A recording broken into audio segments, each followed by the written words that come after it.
जंगल की एक पुरानी झोपड़ी में डाकू सरदार भीम सिंह अपनी आखिरी सांसें ले रहे थे। बाहर सन्नाटा था और भीतर मौत की आहट। सरदार ने कांपते हाथों से अपने बेटे दुर्जन सिंह को पास बुलाया ताकि उसे जीवन का सबसे बड़ा सबक दे सकें। दुर्जन, बेटा, इधर आओ। मौत मुझे पुकार रही है, पर जाने से पहले मुझे तुम्हें कुछ समझाना है। पिताजी, आप बस आराम करें। आपकी तबीयत बिगड़ रही है, ज्यादा बोलने से कष्ट होगा। ये कष्ट मेरे जाने के बाद तुम्हें ना हो, इसलिए सुन। पहली सीख, किसी महाकंजूस के घर कभी कदम मत रखना। क्यों पिताजी? कंजूसों के पास तो बहुत सारा धन जमा होता है, वो तो आसान शिकार होंगे। नहीं, कंजूस का धन दुखों की खान होता है। दूसरी बात, जो आदमी मूर्ख या पागल हो, उसके घर कभी चोरी मत करना। जी पिताजी, मैं आपकी इस बात को भी याद रखूंगा। और तीसरी सबसे जरूरी बात क्या है? बेटा, यदि कभी मजबूरी में तुम्हें किसी का भला करना पड़े, तो उस उपकार के बदले वहां लूट मत मचाना। इतना कहते ही सरदार के प्राण पखेरु उड़ गए।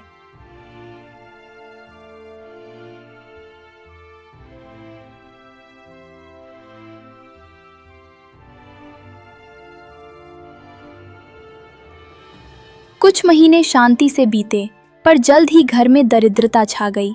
सूखी रोटियां भी अब नसीब नहीं हो रही थीं। दुर्जन अपनी पत्नी सुमति और बच्चों के साथ दाने दाने को मोहताज हो गया। स्वामी, देखिए बच्चों के चेहरे कैसे सूख गए हैं। कब तक हम खाली पेट भगवान को कोसते रहेंगे? मैं क्या करूं सुमति? पिताजी को वचन दिया था कि नेक राह चलूंगा, पर भूख मर्यादा तोड़ रही है। माँ, भूख के मारे पेट में चूहे दौड़ रहे हैं। क्या आज भी हमें बिना खाए ही सो जाना होगा? नहीं बेटा। सुमति, मेरी तलवार और काली पोशाक लाओ। आज रात मैं फिर से अपने पुराने पेशे की ओर लौटूंगा। पर स्वामी, रास्ता संभल कर चुनिएगा। पिताजी की उन 3 बातों का मान आपको रखना ही होगा। सुमति, अब रुका नहीं जाता। बच्चों का सूखा चेहरा देखकर मेरी हिम्मत जवाब दे रही है। स्वामी, जानते हैं कि रास्ता गलत है, पर इन मासूमों के लिए आज आपको पत्थर बिल बनना ही होगा। मैं शहर के उस सबसे अमीर सेठ के यहाँ जा रहा हूँ। सुना है उसकी तिजोरियां सोने से लबालब भरी है। भारी मन से दुर्जन सिंह ने अपने शस्त्र उठाए और पत्नी की फिक्रमंद आंखों को पीछे छोड़कर अंधेरी रात में निकल पड़ा। वो गांव के सेठ के यहाँ पहुंचा। जो उसने देखा वो हैरान करने वाला था। ये सुई में धागा क्यों नहीं जा रहा? इस फटी बनियान को आज ही टांका लगाना होगा। नया खरीदने का खर्चा कौन झेलेगा? इतना अमीर आदमी और रात के अंधेरे में खुद अपनी बनियान सिल रहा है, वो भी फटी हुई। तभी सेठ के हाथ से एक छोटा सा सिक्का फर्श पर गिरकर अंधेरे कोने में लुढ़क गया। सेठ पागलों की तरह उसे ढूंढने लगा और जब सिक्का मिला तो उसने उसे माथे से लगा लिया। बच गया। मेरी जान निकल जाती अगर ये सिक्का खो जाता। पैसा कमाना आसान है, पर बचाना बहुत मुश्किल। हे राम, ये आदमी तो खुद पर एक कौड़ी खर्च नहीं करता। इसकी आत्मा तो इस सिक्के में फंसी है। दुर्जन को पिता की बात याद आई।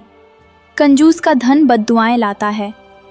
उसने सोचा कि जो आदमी अपनी बुनियादी जरूरतें भी पूरी नहीं करता, उसका धन लूटकर मेरे बच्चों का भला नहीं होगा। वो खाली हाथ घर लौट आया। स्वामी, आप आ गए? लाइए, क्या लाए हैं? क्या आज बच्चों को भरपेट भोजन मिलेगा? सुमति, मैं वहां से कुछ नहीं लाया। वो सेठ तो इतना बड़ा कंजूस निकला कि फटी बनियान सिलकर रात गुजार रहा था। क्या इतने बड़े महल में रहकर भी वो ऐसी दरिद्रता का जीवन जी रहा है? हाँ, एक गिरे हुए सिक्के के लिए वो ऐसे तड़प रहा था जैसे उसकी जान निकल गई हो। ऐसे धन से हमारी भूख नहीं मिटेगी। आपने ठीक किया स्वामी, पिताजी ने सच ही कहा था। चलिए, आज की रात भी धीरज धर कर सो जाते हैं। दोनों पति पत्नी एक खाली उम्मीद लिए चटाई पर लेट गए। दुर्जन के मन में मलाल तो था कि वो बच्चों के लिए कुछ नहीं लाया, पर सुकून भी था कि उसने अपनी पहली परीक्षा पास कर ली थी। रात गहराते ही भूख का राक्षस दुर्जन के घर में और विकराल हो उठा। बच्चों की रोती हुई आवाज़ें उसके कानों में गूंज रही थीं। पत्नी की उदास आंखें उसे चुपचाप घर से बाहर जाने को मजबूर कर रही थीं। सुमति, आज मेरी हार बर्दाश्त नहीं की जाएगी। अब चाहे कुछ भी हो जाए, खाली हाथ नहीं लौटूंगा। स्वामी, आज अगर आप कुछ नहीं लाए तो मुझे नहीं लगता कि हम कल सुबह देख पाएंगे। बच्चों के लिए अब आप हर वचन तोड़ दें। मैं कोशिश करूंगा सुमति।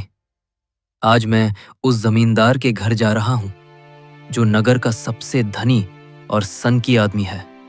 दुर्जन सिंह अंधेरे का सहारा लेकर उस विशाल हवेली के पास पहुंचा, जहां का मालिक अपनी मूर्खता के लिए कुख्यात था। अंदर का नजारा देख दुर्जन अपनी आंखों पर विश्वास नहीं कर पाया। अरे ओ चांद, तू इतनी दूर क्यों है? मैं तुझे पकड़कर अपनी हवेली में ले आऊंगा, फिर मेरे घर में हमेशा रोशनी रहेगी। वो मूर्ख जमींदार छत पर कूद कूद कर चांद को पकड़ने की कोशिश कर रहा था। तभी उसका पैर फिसला और वो जोर से नीचे आंगन में गिर पड़ा। दर्द से कराहते हुए भी वो आसमान की ओर उंगली दिखा रहा था। दुष्ट चांद, तूने मुझे गिरा दिया। अब मैं तुझे कभी नहीं पकड़ूंगा। तू अंधेरे में ही रह। हे भगवान, ये आदमी पूरी तरह पागल है। छत से गिरकर भी ये चांद से लड़ रहा है। पिताजी ने कहा था, मूर्ख के घर चोरी मत करना। इसका धन तो इसके पागलपन का ही एक हिस्सा है। इसे लूटकर मैं क्या हासिल करूंगा? वो चुपचाप वहां से खाली हाथ लौट आया। स्वामी, आप फिर खाली हाथ? मैंने तो आज चूल्हा भी जला दिया था, इस उम्मीद में कि आप कुछ लाएंगे। सुमति, मैं क्या करता? वो आदमी इतना मूर्ख था कि छत से कूदकर चांद को पकड़ने की कोशिश कर रहा था। पिताजी की ये सीख हमें एक दिन मौत के घाट उतार कर ही दम लेगी। हमारे बच्चे भूखे मर रहे हैं और आप मर्यादा का पाठ पढ़ रहे हैं। माफ कर दे सुमति, मैं मजबूर था। उस पागल के घर में मुझे चोरी करना सही नहीं लगा। एक रात और, बस एक रात और का धीरज रखो। सुमति हताश होकर रोने लगी। दुर्जन भी रात भर सो नहीं पाया। उसकी आत्मा पर भूख और निराशा का दोहरा बोझ था। उसे बस अब तीसरी रात का इंतजार था। हार और हताशा की 2 रातों के बाद तीसरी रात दुर्जन के लिए आर पार की लड़ाई थी। बच्चों की भूख अब सिसकियों में बदल चुकी थी। दुर्जन ने अपनी ढाल कसी और अपनी आंखों में एक अजीब सा संकल्प लेकर अपनी पत्नी सुमति की ओर देखा। सुमति, आज या तो मैं राजा का खजाना लेकर लौटूंगा या फिर मेरी लाश खराएगी। अब और नहीं सहा जाता। स्वामी, आज अगर आप खाली हाथ आए तो मैं अपने बच्चों के साथ जहर खा लूंगी। आपके पिता की बातों ने हमें कहीं का नहीं छोड़ा। आज नगर के राजा के महल में सेंध लगाऊंगा। वहां इतना धन है कि 7 पीढ़ियां बैठकर खाएंगी। मैं निकलता हूं। दुर्जन सिंह अंधेरे साए की तरह राजमहल की ऊंची दीवारों को फांदकर राजा के शयन कक्ष तक पहुंच गया। वहां का वैभव देखकर उसकी आंखें चौंधिया गईं। उसने राजा के बिस्तर के पास रखी स्वर्ण मुद्राओं और कीमती रत्नों की पोटली चुपचाप भर ली। आज गरीबी खत्म हुई। अब मेरे बच्चे कभी भूखे नहीं सोएंगे। बस अब यहाँ से निकलना है।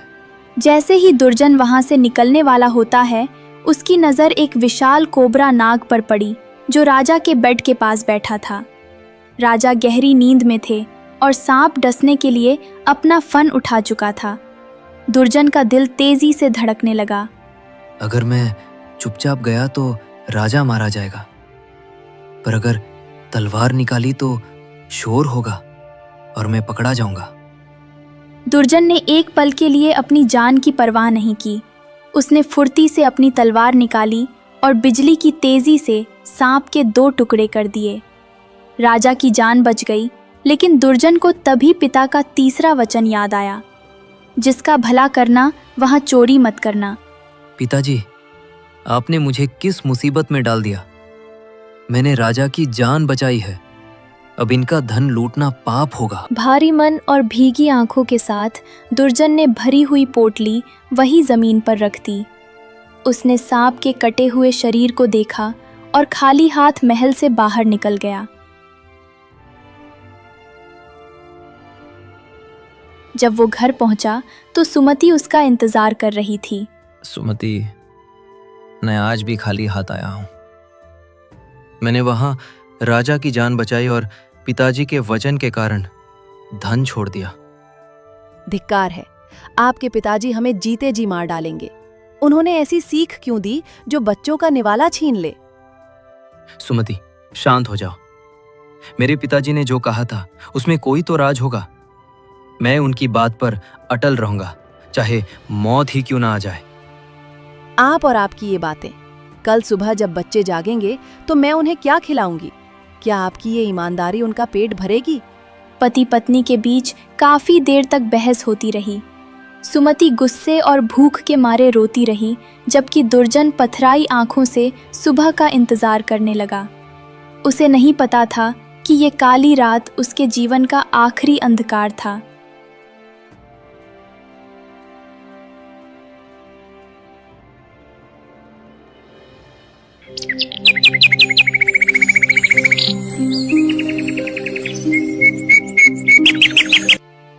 सुबह की सुनहरी किरणें जब राजा के कक्ष में पहुंची तो उनकी आंखें एक भयानक दृश्य पर पड़ी।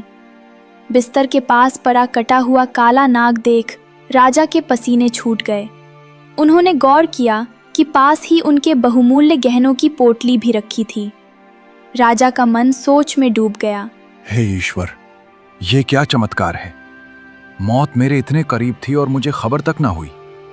अगर इस रक्षक ने सांप ना मारा होता तो आज मेरी चिता जल रही होती। पर वो रक्षक चोर बनकर क्यों आया था? उसने धन क्यों नहीं छुआ? राजा ने कुछ सोचकर एक गहरी सांस ली। उन्होंने एक योजना बनाई और सांप को वहां से हटा दिया और तुरंत अपने खास मंत्री को बुलावा भेजा। मंत्री कक्ष में दाखिल हुआ। मंत्री जी, कल रात मेरे कक्ष में एक बड़ी घटना हुई। एक चोर महल में दाखिल हुआ। उसने मेरी तिजोरी से गहनों की पोटली उठाई, पर फिर उसे यहीं छोड़कर चला गया। महाराज, ये कैसे संभव है? कोई चोर पोटली भरकर उसे वापस क्यों रखेगा? क्या वो पकड़े जाने के डर से भाग गया? नहीं मंत्री जी, बात कुछ और है। मैं चाहता हूं आप अभी पूरे गांव में ढिंढोरा पिटवाएं कि वो शातिर चोर कौन है जो चोरी का माल छोड़ गया। उसे दरबार में पेश होने का न्योता दो। जी महाराज, जैसी आपकी आज्ञा। मैं अभी जाकर घोषणा करवाता हूं कि वो चोर सामने आए, उसे इनाम दिया जाएगा। मंत्री राजमहल से बाहर निकला और सैनिकों के साथ गांव के मुख्य चौक पर पहुंचा। ढोल बजने लगे और लोग उत्सुकता से अपने घरों से बाहर निकल आए। दुर्जन सिंह भी भीड़ में खड़ा था। सुनो नगर के तमाम वासियों, महाराज के महल में कल रात एक अनोखी चोरी हुई है। चोर ने सारा कीमती सामान समेटा, पर उसे ले जाने के बजाय वही छोड़कर भाग गया। मंत्री जी, ऐसा चोर तो हमने कभी नहीं सुना। भला सामान हाथ लग जाए तो कोई क्यों छोड़ेगा? महाराज उस शातिर इंसान से मिलना चाहते हैं। जिसने भी ये किया है वो दरबार में आए। मंत्री ने अपनी बात खत्म की और गांव वालों की फुसफुसाहट के बीच वापस राजमहल की ओर बढ़ गया। दुर्जन सिंह का दिल जोर जोर से धड़क रहा था। उसे समझ नहीं आ रहा था कि ये जाल है या सच। महाराज, मैंने पूरे गांव में ढिंडोरा पिटवा दिया है। खबर जंगल की आग की तरह फैल गई है। आज पता चल जाएगा कि वो चोर कौन था। ठीक है मंत्री जी, आज सुबह हम देखेंगे कि कौन कौन अपनी ईमानदारी या लालच लेकर दरबार में हाजिर होता है। मंत्री की घोषणा सुनकर दुर्जन सिंह के पैरों तले जमीन खिसक गई। वो बदहवास होकर अपनी झोपड़ी में पहुंचा। सुमति ने जब उसका उतरा हुआ चेहरा देखा तो वो समझ गई कि बात गंभीर है। सुमति, अनर्थ हो गया। राजा ने पूरे गांव में ढिंडोरा पिटवा दिया है। वो उस चोर को ढूंढ रहे हैं जिसने कल रात महल में कदम रखा था। तो ये तो अच्छी बात है ना स्वामी। उन्होंने कहा है कि वो इनाम देंगे। आपको तुरंत दरबार जाना चाहिए। पागल मत बनो। राजा बहुत चतुर है। वो जानते हैं कि लालच देकर ही चोर को बिल से बाहर निकाला जा सकता है। मैं गया तो सीधे सूली पर चढ़ा दिया जाऊंगा। नहीं स्वामी, मेरा मन कहता है कि राजा नेक हैं। अगर उन्हें मारना होता तो वो चोरी का माल छोड़ने की बात ढिंडोरे में क्यों कहलवाते? ये सब मुझे पकड़ने का जाल है सुमति। मैं अपने बच्चों को अनाथ नहीं कर सकता। हम कहीं दूर भाग चलते हैं। भागकर कहाँ जाएंगे? भूख हमें वैसे भी मार डालेगी। स्वामी, अपने पिता के उन वचनों पर भरोसा रखिए। उन्हीं की सीख ने आज तक आपको बचाया है। पिताजी की सीख ने ही तो आज मुझे इस मुसीबत में डाला है। अगर सांप को ना मारता तो आज पोटली घर में होती और हम चैन से खाना खा रहे होते। यही तो आपकी परीक्षा है। जो इंसान मौत के सामने खड़े होकर धर्म नहीं भूला, ईश्वर उसे कभी मरने नहीं देगा। हिम्मत करिए और दरबार जाइए। सुमति की बातों ने दुर्जन को थोड़ा साहस तो दिया, पर उसका डर पूरी तरह खत्म नहीं हुआ था। उसे लग रहा था जैसे वो आखिरी बार अपने परिवार को देख रहा है। ठीक है सुमति, मैं जा रहा हूं। अगर शाम तक मैं वापस न लौटूं तो समझ लेना कि राजा ने अपने प्राण बचाने वाले को ही मौत का इनाम दे दिया है। विश्वास रखिए स्वामी, आप खाली हाथ नहीं लौटेंगे। सच की जीत हमेशा होती है। मैं द्वार पर आपका इंतजार करूंगी। दुर्जन सिंह भारी कदमों से महल की ओर चल पड़ा। वो डरते डरते राजमहल के मुख्य द्वार पर पहुंचा। राज दरबार में भारी भीड़ उमड़ी थी। राजा के सामने कई लोग कतार में खड़े थे, जो इनाम के लालच में खुद को वो महान चोर बता रहे थे। राजा बड़े गौर से सबकी बातें सुन रहे थे, लेकिन उनके चेहरे पर एक रहस्यमयी मुस्कान थी। मंत्री जी, एक एक करके सबको भेजिए। हमें देखना है कि वो शातिर चोर कौन है जिसने सामान हाथ में लेकर भी उसे त्याग दिया। सबसे पहले एक चालाक आदमी आगे आया और हाथ जोड़कर बोला, महाराज, वो चोर मैं हूं। मुझे आपकी पोटली देखकर दया आ गई, इसलिए मैंने उसे नहीं छुआ और वापस रख दिया। दया आ गई? पर तुमने वहां और क्या देखा? कुछ खास बात? जी महाराज, वहां बहुत सुंदर फूलदान रखे थे, बस वही देखा। अच्छा। फिर वो कंजूस सेठ भी आगे आया, पर राजा ने उसे एक ही सवाल में चुप करा दिया। कोई भी राजा की कसौटी पर खरा नहीं उतर पा रहा था। अंत में कांपते पैरों से दुर्जन सिंह आगे बढ़ा। दरबार में सन्नाटा छा गया।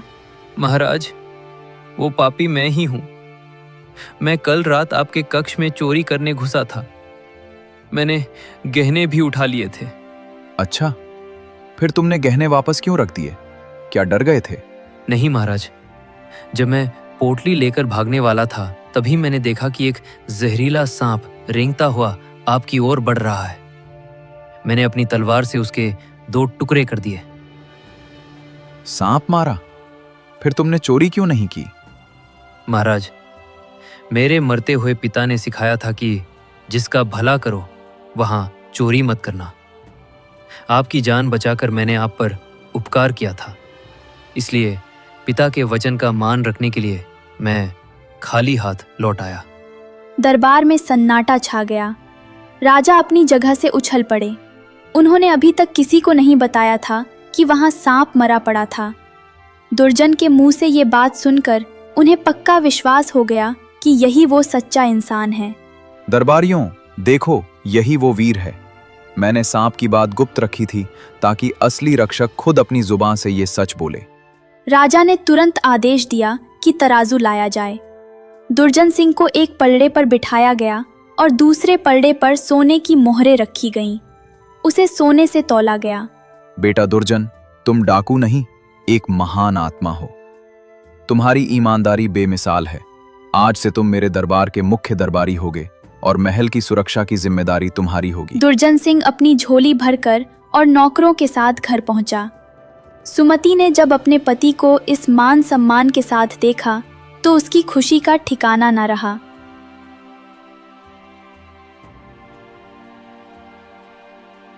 स्वामी, आप सही थे। आपके पिता की उन 3 बातों ने आज हमें दरिद्रता के नर्क से निकालकर राजमहल के सुख तक पहुंचा दिया। हाँ सुमति, पिता की सीख कभी बेकार नहीं जाती। आज से हमारे बच्चों का भविष्य उज्जवल है।